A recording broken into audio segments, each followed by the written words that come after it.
Weddings should be a symbol of love and unity. Plantations represent none of those things. We are working to limit the distribution of this content and accounts across our platform and continue to not accept advertisements for them. The policy changes come after the companies faced pressure from Color of Change, a civil rights advocacy group. Color of Change sent letters to both the Not Worldwide and Pinterest urging the companies to stop promoting plantations with slave-owning histories. In their letter to the Not Worldwide, Color of Change wrote, "The decision to glorify plantations as nostalgic sites of celebration is not an empowering one for the Black women and justice-minded people who use your site. Plantations are physical reminders of one of the most horrific human rights abuses the world has ever seen. The wedding industry routinely denies the violent conditions Black people faced under chattel slavery by promoting plantations as romantic places to marry." Hello everyone, it's your friend of a friend. Today we are talking about plantation weddings.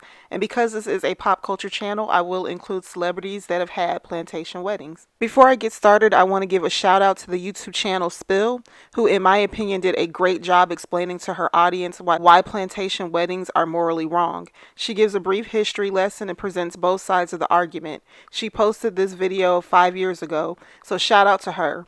I will try to remember to link the entire video in the description box so you can see the video in full.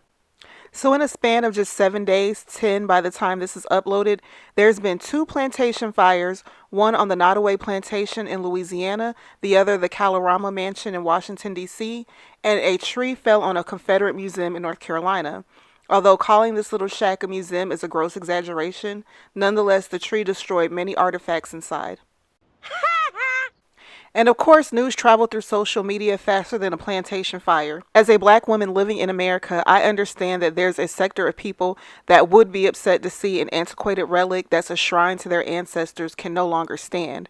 For a time, they will no longer get to profit off the free labor, inhumane treatment, and cruelty that caused a place like this to be built and exist for as long as it has in the first place, because there are talks of rebuilding this place. Because plantations, whether they are exploiting and dehumanizing enslaved Africans on the property or rebranding it to a charming luxury resort and destination wedding spot for engaged couples, is a moneymaker for the owners past and present. And as people who got married on plantations came out of the woodworks to share fond memories and wedding photos, I wonder what kind of demented mind would rationalize themselves into thinking that entering into a sacred commitment of love could possibly flourish on a foundation of hate and misery.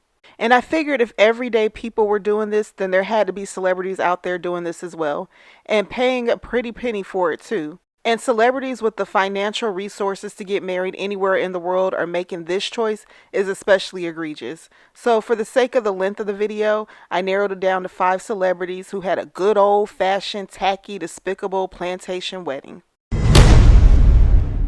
Coming in at number 5 is figure skater Tara Lipinski and her husband, producer and director Todd Capostasi. They got married on June 24, 2017 in Charleston, South Carolina at the Middleton Place Plantation, now just called Middleton Place. Now, the purpose of this video is not to bully or shame these people because clearly they have no shame. They gave exclusive rights to their wedding photos to People magazine, and there was no mention of slavery or anything in the article. So do not harass or bully them in any way. This is just for educational purposes. So let's learn a little bit about Middleton Place Plantation. The Middletons from the get-go are probably among the larger slave owners in South Carolina. People want to think about slavery as, well, something that happened, people worked. But what they forget is that along with the physical labor that the bodies brought, each body had a mind. Just remember, every morning when that slave got up, their life could be ended that day on the whim of that owner. And you can never truly make a decision for yourself. You are always in some upheaval within your mind, even if it's not physical. It's not hard to conceive of slavery. There are people who would do it in a minute if they could get away with it. It's been the Middleton men, and it's also the Middleton women, but it's also the Middleton slaves. And without the slaves, we wouldn't have the Middleton story. When you try to see the way in which Black hands have shaped and reshaped the landscape and constructed the built environment and the way in which we can see these things still today. These are magnificent testament to that labor, to that ingenuity, to that creativity. With Middleton Place being somewhat of a pioneer among public sites, it's been very important to bring clearly to light how important the African American involvement in not only the creation of Middleton Place, but the creation of the country that we know today, how important that is. Coming in at number 4 are actors Reese Witherspoon and Ryan Philippe, who got married on June 5th, 1999 at the old Wide Awake Plantation in Hollywood, South Carolina. You will be hard-pressed to find the historical history of this plantation. Maybe it was called something else back in the 1800s, but I couldn't find anything. It only talks about the wedding packages that they offer, and they're not getting any free promo over here. Anywho, Reese and Ryan divorced in 2008. Surprise, surprise. Surprise, surprise.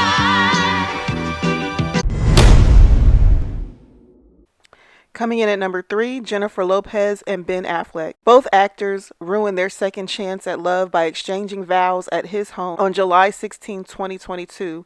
So now I'm going to read this article that was taken from thecut.com, in which it says that Affleck bought the estate in 2003 when the couple was first engaged, and they were planning to get married there before they called off their engagement.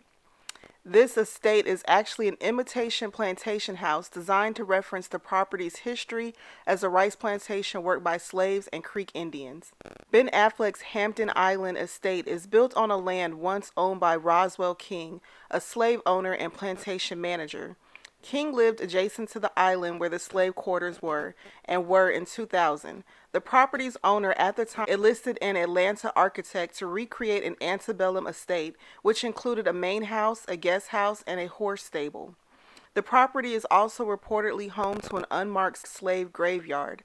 Affleck bought the estate a few years later, and he and J-Lo reportedly had plans to build a chapel on it before they broke off their engagement. So not only did these two get married on this property, but they were living there together. So, yeah. Now, Ben Affleck is a descendant of slave masters. His great-great-great-grandpappy was a slave owner in Savannah, Georgia, an hour away from his own property. He learned about it on the PBS show Finding Your Roots. In a Facebook post, he finally addressed the truth on his family's history by writing, "A family secret that he tried to keep hidden from the public, mind you." He said, "I didn't want any television show about my family to include a guy who owned slaves. I was embarrassed. The very thought left a bad taste in my mouth. I regret my initial thoughts that the issue of slavery not be included in the story. We deserve neither credit nor blame for our ancestors, and the degree of interest in this story suggests that we are, as a nation, still grappling with the terrible legacy of slavery. It is an examination well worth continuing. I am glad that my story, however indirectly, will contribute to that discussion. While I don't like that this guy is an ancestor, I am happy that aspect of our country's history is being talked about." So you're so ashamed of your family history, you already were in possession of a rebuilt plantation home with the bodies of deceased slaves on said grounds, and you and Jennifer tied the knot on those grounds after knowing your family history. But okay, Ben. What I think he's ashamed of is he's been unable to sell the property. He has had to lower the price on it twice, once in 2018 for $8.9 million, and then he tried to sell it again for $7.6 million in 2019, and I believe to this day it still hasn't been sold. Coming in at number 2, actors Blake Lively and Ryan Reynolds, who got married at the Boone Hall Plantation in 2012. I swear, the more I learn about this couple, the less I like about them. From all the drama with Justin Baldoni's lawsuit to this. In the words of Jaguar Wright, they are a nasty little couple. So the Boone Hall Plantation and Gardens is located in Charleston, South Carolina. It was built in 1681 by Theophilus Peggley, who gifted the plantation to his daughter Elizabeth and her husband John Boone. The property has 9 slave cabins called Slave Street right on the property. And it looks like part of the property is used for educational purposes and the rest is used to host parties and weddings. And of course, when social media got wind that these two had a plantation wedding, people both black and white dragged Blake and Ryan. And shout out to all the non-black allies calling out the foolishness online and confronting their friends and family who think that there is nothing wrong with this. I personally appreciate it because it's going to take them being shunned by their own communities before it clicks. Ryan Reynolds calls his and Blake Lively's Plantation wedding a giant mistake. It's been almost 8 years since Blake and Ryan tied the knot, but in a new interview with Fast Company, the 43-year-old actor looks back at their 2012 wedding and opens up about his regrets over having it at Boone Hall, a former slave plantation in South Carolina. The Deadpool star says it's something we'll always be deeply and unreservedly sorry for. It's impossible to reconcile. What we saw at the time was a wedding venue on Pinterest. What we saw after was a place built on devastating tragedy. Reynolds notes the couple got married again at home years ago, but admits that shame works in weird ways. He says that a giant mistake like that can either cause you to shut down or it can reframe things and move you into action. While Reynolds notes that it doesn't mean he won't mess up again, it's still important to challenge lifelong social conditioning, which is a job that doesn't end. Ryan, what do you mean you won't mess up like this again? I mean, how hard is it not to be a callous POS? That you have to actively work at it. It doesn't even come naturally to you. And I love the excuse. We just saw the wedding pictures on Pinterest. The venue is called Boone Hall Plantation. It's in the damn name. We all know what comes to mind when we hear the word plantation. Not Haley and the Biebs. So singer Justin Bieber and his socialite wife Hailey Bieber got married on September 30th, 2019 at the Somerset Chapel at the Montage Palmetto Bluff. This one is located in, you guessed it, South Carolina. So South Carolina must be home to the plantations, because I did not know that all of these weddings would be held on South Carolina. And the weird thing is, I used to live in the Carolinas, in North Carolina, for many years at one point, and I had no idea that plantation weddings was such a big thing. So anyway, Palmetto Bluff was comprised of 21 plantations on one plot of land. So if you go onto their website, there is no mention whatsoever about the history of this property, no mention whatsoever of the history of the buildings. The only information I could find on it was that Palmetto Bluff's plantations depended on the enslavement of people from Africa. They worked in the sweltering heat, and they produced indigo, rice, and sea island cotton, and they were cultivated for the markets in Savannah.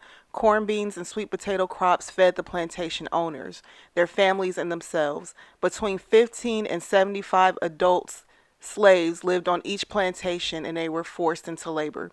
So remember, I said in the beginning, there's 21 different plantations on that one plot of land. So between 15 to 75 people lived on each of those plots. So this was a massive plantation. So one would think that Hailey and Justin Bieber would know better, because out of every couple on this list, they actually have black people and black friends in their lives. And it never even occurred to them how disrespectful and disgraceful it is to hold their wedding here. And no, I don't count Jennifer Lopez, because even though she's a Puerto Rican who never lets us forget she's from the Bronx, she has ingratiated herself into hip hop culture and worn it like a shoe. She slips it on for her benefit and kicks them right off her feet and to the back of her closet when it's no longer in style for her to be seen with them on. She has never spoken up in support of black issues, so her trotting down the aisle on a plantation doesn't surprise me. But anyway, back to Hailey and Justin. If one of my white friends invited me to her plantation wedding, we would sure enough have a falling out. Because how could my friend think that this is a suitable venue? So I'm curious as to why the black friends have co-signed this nonsense by showing up, because I personally would have had to RSVP hell no and let that be that. Because as you can see here by this photo, they have black friends on both sides of the aisle. So, you know, they both have black friends in their inner circle or part of their associates, whatever. But let me know down in the comments, if your friend of a different race invited you to their plantation wedding, are you going? Or if you're the same race, would you go to a friend's plantation wedding, or have you gone? Let me know down in the comments. Or are you considering having a plantation wedding? Let me know down in the comments too. And we all know that the Biebers' marriage is plagued with all sorts of issues. I won't attribute it all to where they got married, but it sure didn't help. I mean, dang, Hailey, you got Justin to pick you over Selena, got him to propose, and fumbled the ball by picking this venue. I do hope that they can work through their issues, because they do have a child together. And of course, I don't wish bad on this couple or any other couple in spite of what they did, but I don't understand how you think you're going to live happily ever after when you said I do on blood-soaked cursed grounds. I mean, 2 out of the 5 marriages have already ended in divorce, and at least 2 more are hanging on by a thread. But I am curious of the divorce rate for plantation couples. Either way, we are all going to learn there's a price to pay for callous indifference to human suffering. This is only the tip of the iceberg. But in the meantime, don't forget to join our exclusive circle by liking and subscribing. And until next time, have a good one.